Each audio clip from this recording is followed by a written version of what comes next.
अब वो गुलशन के कारोबार की तरफ आते हैं यानी कि हाँ, मेरा ख्याल आज वादा हमने किया था कि आज हम पीटीआई नहीं डिस्कस करेंगे। मैं तो पीटीआई डिस्कस करना चाह रही थी। एक सवाल की इजाज़त दे। वो आपके बड़ी आपके दोस्त सलमान अकरम राजा से मुताल्लिक है, तो इजाज़त दे दे मैं आपसे कुछ पूछ लूँ। अच्छा, ओके। वो ये है कि उन्होंने सीनियर जो लीडर हैं पीटीआई के आज़म स्वाति, उनके बारे में बात करते हुए कहा है कि इस्टेब्लिशमेंट या उनके दरमियान जो राब्ते हैं वो उनकी पर्सनल कैपेसिटी में है, इसका पीटीआई की पॉलिसी के साथ कोई ताल्लुक़ नहीं। तो सवाल मेरा ये था कि फिर इस तरह के राब्तों के नतीजे में मिलने वाली डील का मुस्तकबिल क्या होगा? आपको याद है कि कुछ अर्सा पहले एक प्रोग्राम के अंदर मैंने आपसे कहा था, जब आपने पूछा था कि ये सियासी लोग जो है पार्टी के पॉलिसी के ख़िलाफ़ बातें करते हैं तो क्यों नहीं, कोई सोचने की बात हुई थी। और मैंने कहा था होता ही है कि ये लोग अपनी बातें करना शुरू कर देते हैं और पार्टी से जब पूछा जाता है कि ये तो देखें ना आपकी पॉलिसी ये फलाना बंदा ये कहता है, मैंने कहा था ये कहते हैं उसकी पर्सनल व्यू है। हाँ, ये नून लीग के बारे में आपने बात की कि ये पर्सनल व्यू है। तो इस तरीके से पार्टियां जो है चलती हैं और नहीं भी चलती। और पीटीआई का भी वही हिस्सा है, जब वो कोई बंदा अपनी लाइन मार दे तो दूसरा बंदा कहता है पर्सनल व्यू है। अब ये आज यही आ गया ना, ये पर्सनल व्यू है। राजा साहब कहते हैं कि स्वाति साहब की ये पर्सनल व्यू है, स्वाति साहब कहते हैं मुझे इमरान खान ने कहा है। तो ये बातें सारी जो है ना हवा में ही हैं। हाँ। ये कोई पर्सनल व्यू नहीं है। खान साहब ने सबको लगाया हुआ आगे। अच्छा। किसी को कोई हर बंदा जाके कहता है, कोई ना कोई तजवीज़ देता है, खान कहता है हाँ करके देख लो, ठीक, और वो शुरू हो जाता कहता है मुझे खान ने कहा है। तो ये इसी किस्म की कॉन्ट्रडिक्टरी पॉलिसीज़ चल रही हैं। और स्वाति साहब जो हैं वो नंबर लगवाना चाह रहे हैं एस्टेब्लिशमेंट में भी के खाते में भी और इमरान खान के भी खाते में भी। वो लीडर बनना चाह रहे हैं। अगर वो कामयाब हो जाते हैं तो वो लीडर बन जाएंगे, ठीक है ना, मगर कामयाब वो होंगे नहीं। मगर कम से कम ये तो है ना आयशा कि हर रोज़ वो टेलीविज़न पर आए हुए हैं। एक बंदा जो 6 माह से या 4 माह से गायब था, इसकी कोई हैसियत ही नहीं थी, वो आजकल सेंटर स्टेज पे आया हुआ है। सारे उसके आगे पीछे हो रहे हैं, सारे एंकर्स उसको बुला रहे हैं और वो लगा हुआ है कि जी मैं अभी नहीं बता सकता, कल गुड न्यूज़ दूंगा, मैं ये करूंगा, मैं वो करूंगा। तो इस किस्म के लोग आज ही ऐसे, एक ज़माना था फवाद चौधरी हरकतें करता था, फिर वो आउट हो गया, ठीक है, अब वो बैठ के तनकीद करते हैं इनकी। फिर एक ज़माना था कि मरवत साहब लगे हुए होते थे, फिर वो आउट हो गए, ठीक है, गंडापुर साहब लगे हुए होते थे, वो भी सेमी आउट हुए हैं ठीक है। अब स्वाति साहब और राजा साहब लगे हुए हैं। अल्लाह रहम करे मेरे राजे को राजा शाह सुखन, मैं चाहता हूँ कि वो कामयाब हों। He is one good face in the PTI and I support him fully. ऐसे लोग और होने चाहिए पीटीआई में। राजा साहब भी वैसे कभी कभी शूट करते हैं फ्रॉम द हिप, तो उनको भी थोड़ा सा ख्याल रखना चाहिए, साथियों को साथ लेके चलना चाहिए। बाकी ये स्वाति टाइप्स 0/0, इनकी कोई हैसियत नहीं है। हाँ, और राजा साहब एक और नुक्ता भी निकाल रहे हैं कि सारी एम्बिग्विटी जो है वो मुलाकात ना होने की वजह से हो रही है। तो ये इंटेंशनली किया जा रहा है कि कहीं यहाँ बात चल जाए और वहाँ से कोई ब्रेक ना लग जाए उसको, या ट्वीट ना आ जाए। देखिए, ये इसमें तो कोई शक नहीं है ना कि अगर राजा साहब को नहीं मिलने दिया जा रहा तो फिर इसमें तो कहीं से दाल में कुछ काला है। नहीं, दाल में नहीं, सारी दाल ही काली है। सारी दाल काली काले माश की होगी। और क्या, माश की दाल चल रही है। हमें कहा जा रहा है कि जी चने की दाल है। तो ये तो राजा साहब सही कहते हैं, दुखी हैं कि जी मैं मनु किया गया लिस्ट बना के दो अदालत ने, मैं लिस्ट बना के देता हूँ, और लिस्ट को लिफ्ट ही कोई नहीं कराता जेल सुपरिटेंडेंट, ना हमारे लोग ही नहीं कराते। ऐसे ही है ना। तो अब राजा साहब जाएँ, मिले खान को और फिर खान आके कुछ कहे, या अगली कोई हेयरिंग हो, खान वहाँ पहुँचे और खान से फिर मीडिया पूछे कि भाई किसको आप सपोर्ट करते हैं। कोई खान बोले भी ना अपने मुंह कुछ, जोड़ा जाता है वो जाके आके कहता है खान ये कह रहा है। हाँ। वो फैसल भी जाता था, वो भी यही कहता था। जो जाता है वो अपनी तरफ से आके कहता है खान ने ये कहा है। और मेरा ख्याल है खान कुछ कहता भी है और नहीं भी कहता, और लोग खुद बना भी लेते हैं। ट्विटर भी खामोश है पुरस्कार तौर पे इमरान खान साहब का, और एक ब्लॉगर हैं, इंटेलेक्चुअल भी हैं, पीटीआई के सरकर्दा रहनुमा भी हैं, उन्होंने टिप दी है कि अगर मुज़ाकरात करने हैं तो अलीमा खान से करें। अच्छा, हाँ, बाय द वे अब ये ग्रुप्स भी तो बन रहे हैं ना। There is a Bushra Bibi group, there is the Peshawar group जो डिवाइडेड है इस वक्त, there is a lawyers group, वो भी डिवीजन हो गई उसमें। उसमें अलीमा खान हेड कर रही है, और अलीमा खान नहीं, एक सेक्शन को अलीमा खान हेड कर रही है। अच्छा। सलमान राजा, अलीमा खान, ये एक सेक्शन है। अच्छा। बुशरा बीबी इस वक्त चुप है। कुछ लोग कह रहे हैं कि इवेंचुअली बुशरा बीबी जो है ना उसकी आवाज़ चलेगी, ये सब फारग हो जाएंगे, ठीक है। मगर क्योंकि वो हमारी एक ट्रेडिशन है ना कि बहनें भाई बच्चे दे आर इन लाइन, तो इसलिए I think that's why Aleema की बात सुनी जाती है या वो जो बात करती है।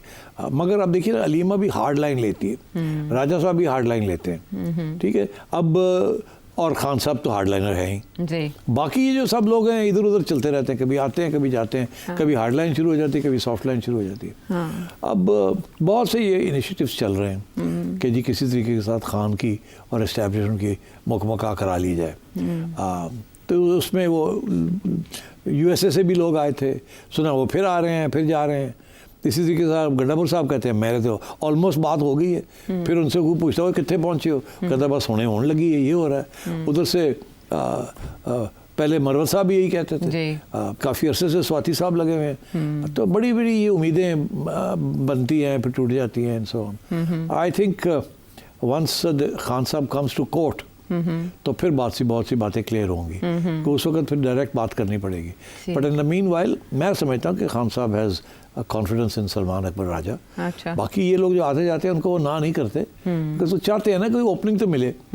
मगर वो कहते हैं मेरे मुंह ना पूछो तुसी, तो जाओ अपने वो जाके करो जो कर सकते हो, तो फिर देखने हैं कि तो I think these guys are all trying to do something और the other because they are concern ना, क्योंकि ऐसे तो काम नहीं चल सकता ना। एस्टैब्लिशमेंट के साथ लड़ाई करके तो कहाँ जाएगी PTI। पहले तो PTI के एस्टैब्लिशमेंट के कंधों पे चढ़ के आई है, फिर कंधों पे चढ़ के रहना चाहती थी, फिर उतर गई तो फिर गालियाँ देनी शुरू कर दी। आज भी कहते हैं कि आज हमारे साथ एस्टैब्लिशमेंट मुकमका कर ले तो वापस आ जाएंगे एस्टैब्लिशमेंट मिल के। तो ये एंटी एस्टैब्लिशमेंट पार्टी नहीं है, ये सब लगे हुए हमारे बड़े anti establishment. PTI is not an anti establishment party. PTI says we are pro establishment, establishment should be pro us. ये कहीं इधर उधर क्यों घूमते हैं, हमारे पास आए ना, वो क्यों अब हमारे साथ है। तो देखे ना, तो पॉइंट तो है ना। अब मगर वो जब ये होता तो फिर आके ये एस्टैब्लिशमेंट को आंखें दिखाते हैं। जब ये आंखें दिखाते हैं छोटी छोटी चीज़ों के ऊपर, तो एस्टैब्लिशमेंट कहते हैं वो तो ऐसी तैसी, हमारी बिल्ली हमें को साड़ी बिल्ली तो चलो चलो बाहर। अच्छा, तो अब वो कह रहे हैं कि मैं कोई बातचीत भी कंफर्म नहीं कर सकता हूँ, ना ही कोई फैसला कंफर्म कर सकता हूँ। सलमान अकबर राजा साहब कहते हैं जब तक आप मुलाकात नहीं कराएंगे तो मैं किसी चीज़ की तस्दीक नहीं कर सकता।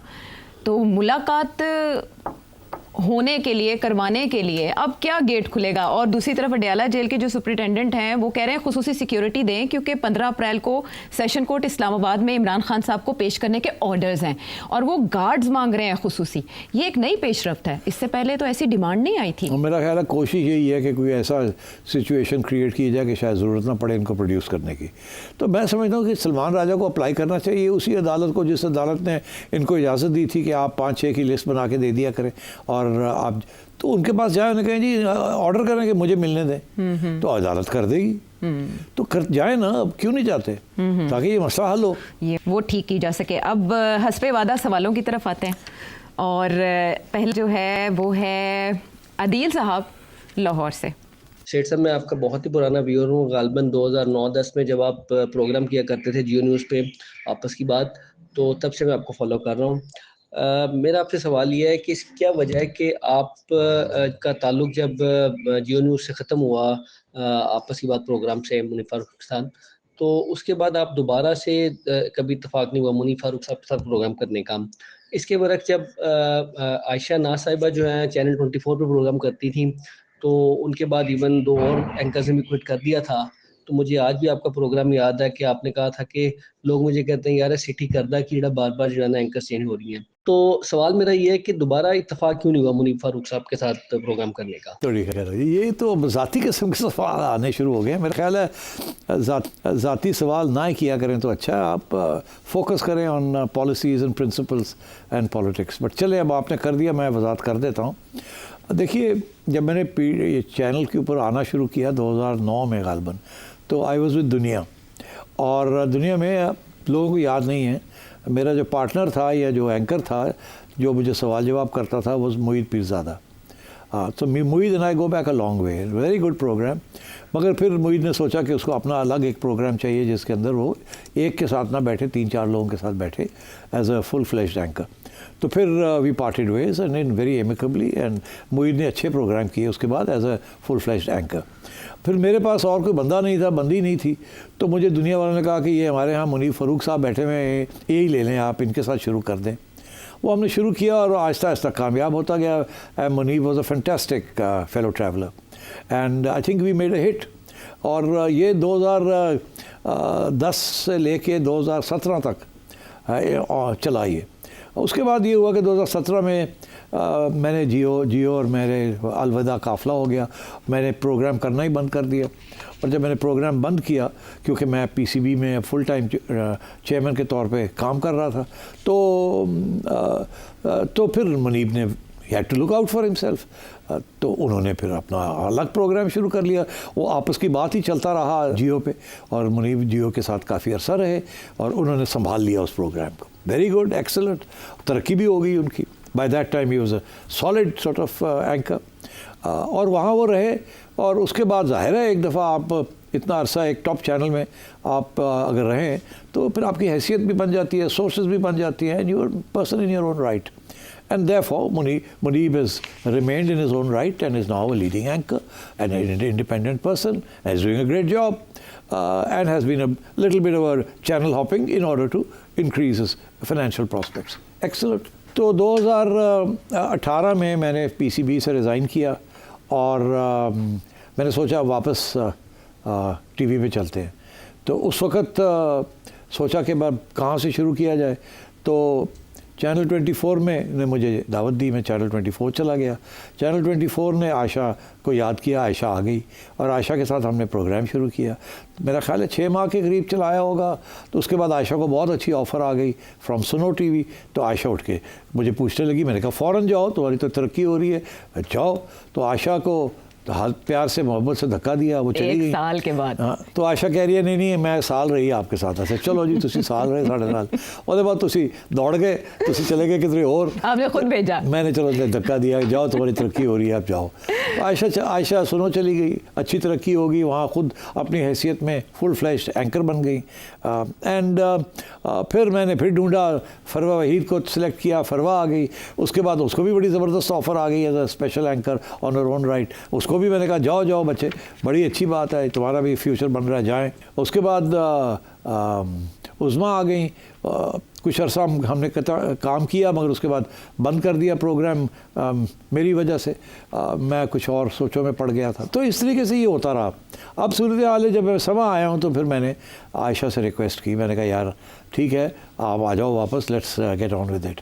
And I think Ayesha was kind enough to accept my offer, और आयशा आ गई है and we are doing this. और किसी स्टेज पे अगर मेरा प्रोग्राम बंद हो जाता है या मैं ख़ुद बंद कर देता हूँ, तो मुझे पूरी उम्मीद है कि आयशा को तो लोग ऐसे करके ग्रैब कर लेंगे and she will go back to a much better prospect. So all is well that ends well, और that is continuing to go well.